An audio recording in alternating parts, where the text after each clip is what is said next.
आत्मसम्मान, सकारात्मक नज़रिया विकसित करना। दोस्तों, हेनरी डेविड थोरो का कहना है, कोई आदमी अपने बारे में जो सोचता है उसी से उसकी तकदीर तय होती है या उसके भाग्य के बारे में संकेत मिलता है। एक भिखारी के स्टेशन पर पेंसिलों से भरा कटोरा लेकर बैठा हुआ था। एक युवा अधिकारी उधर से गुजरा और उसने कटोरे में $1 डाल दिया, लेकिन उसने कोई पेंसिल नहीं ली। उसके बाद वो ट्रेन में बैठ गया। डिब्बे का दरवाज़ा बंद ही होने वाला था कि अधिकारी एकाएक ट्रेन से उतरकर भिखारी के पास पहुंचा और कुछ पेंसिलें उठाकर बोला, मैं कुछ पेंसिलें लूँगा, इनकी कीमत है। आखिरकार तुम एक व्यापारी हो और मैं भी। उसके बाद वो तेज़ी से ट्रेन में चढ़ गया। 6 महीने बाद वो अधिकारी एक पार्टी में गया।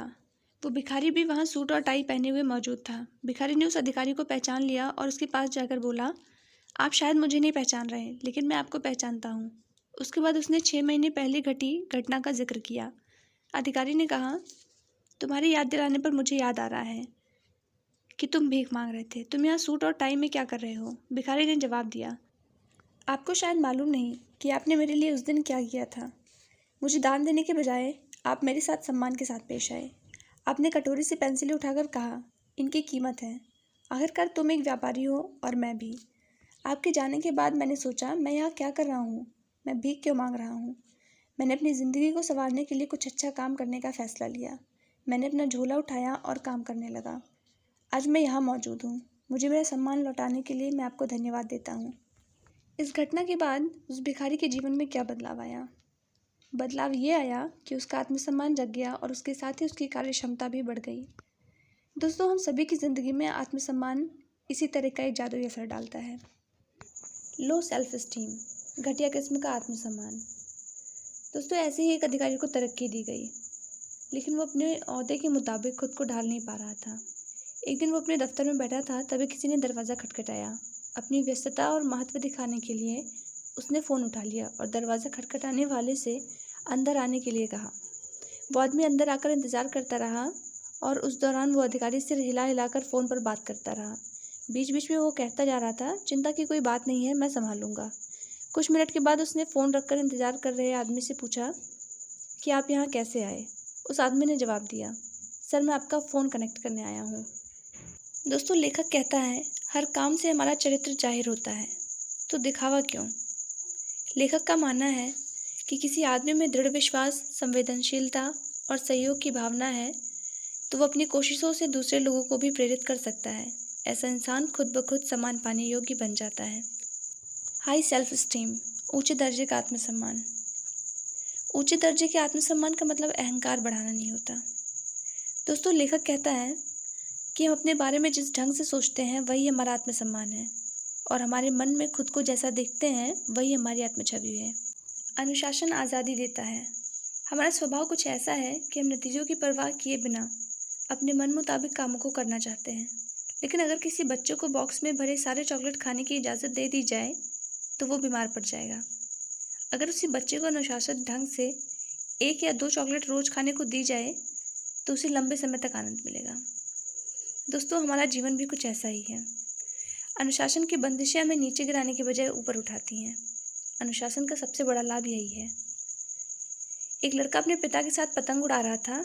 उसने पिता से पूछा, पतंग किस वजह से ऊपर उड़ रही है? पिता ने जवाब दिया, धागे की वजह से। लड़के ने कहा, पिताजी, धागा तो पतंग को नीचे खींच रहा है। पिता ने लड़के से कहा कि वो चुपचाप देखता रहे। उसके बाद पिता ने धागा तोड़ दिया। सोचिए पतंग का क्या हुआ होगा? जी हाँ, वो नीचे गिर गई। क्या हमारी ज़िंदगी के साथ भी यही बात सही नहीं है? कई बार हम जिन चीज़ों के बारे में सोचते हैं कि वो हमें नीचे धकेल रही है, वास्तव में वो ऊपर उठाने में हमारी मदद करती है। हमारी ज़िंदगी में अनुशासन का भी यही काम है। आत्मविश्वास विकसित करना। एक माता पिता अपनी बेटी को काम पर जाने से पहले रोज़ बच्चों की देखभाल करने वाले सेंटर पर छोड़ जाया करते थे। माँ बाप और वो बच्ची अलग होते समय एक दूसरे का हाथ चूमते थे और उसके बाद उस चुंबन को अपनी जेब में रखने का अभिनय करते थे।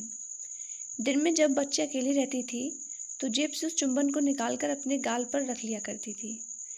रोज़मर्रा की ये छोटी सी बात उनमें शारीरिक रूप से अलग होने के बावजूद भी साथ रहने का एहसास और विश्वास पैदा करती थी। उच्च दर्जे का आत्मसम्मान विकसित करने के तरीके।